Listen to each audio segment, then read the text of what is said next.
শাকিব খান বর্তমান সময়ের বাংলাদেশের সবচেয়ে জনপ্রিয় নায়ক, যাকে বাংলাদেশের মেগা সুপারস্টার হিসেবে বলা হয়। সময়ের সাথে সাথে নিজেকে জনপ্রিয়তার শীর্ষে নিয়ে গেছেন এই অভিনেতা। সুপারস্টার শাকিব খানের সাথে আবারও জুটি বাঁধতে যাচ্ছেন জনপ্রিয় নায়িকা নুসরাত জাহান। 2018 সালে যৌথ প্রযোজনায় নাকাব সিনেমার শাকিব খানের সঙ্গে জুটি বেঁধেছিলেন টলিউডের নায়িকা নুসরাত জাহান।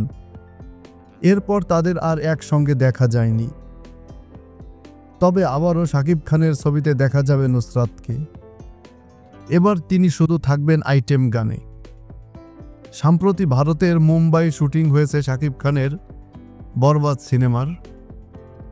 নির্মাতা মেহেদী হাসান হৃদয় পরিচালনায় সেখানে ঢালিউড সুপারস্টারের বিপরীতে দ্বিতীয়বার জুটি বাঁধছেন টলিউডের ইধিকা পাল। ইতিমধ্যে সিনেমাটির প্রথম ধাপের শুটিং সম্পন্ন হয়েছে। দ্বিতীয় ধাপের শুটিং শুরু হবে ডিসেম্বরেই। এই সিনেমার আইটেম গানে দেখা যাবে নুসরাতকে। মুম্বাই গানটির শুটিং সেরে ফেলেছেন তিনি। সম্প্রতি এক সাক্ষাৎকারে এই তথ্য নুসরাত নিজেই জানিয়েছেন গণমাধ্যমকে। তিনি বলেন, একটা ভালো গানে পারফর্ম করার অভিজ্ঞতা সবসময় ভালো হয়। শাকিব খানের সঙ্গে এটা আমার দ্বিতীয় কাজ। এখনই সব বলতে চাচ্ছি না, গানটির জন্য শুধু অপেক্ষা করছি।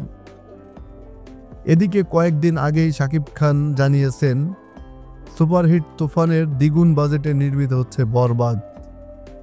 আগামী বছরের ঈদ উল ফিতরে মুক্তি পাওয়ার কথা রয়েছে শাকিব খানের বরবাদ সিনেমাটি।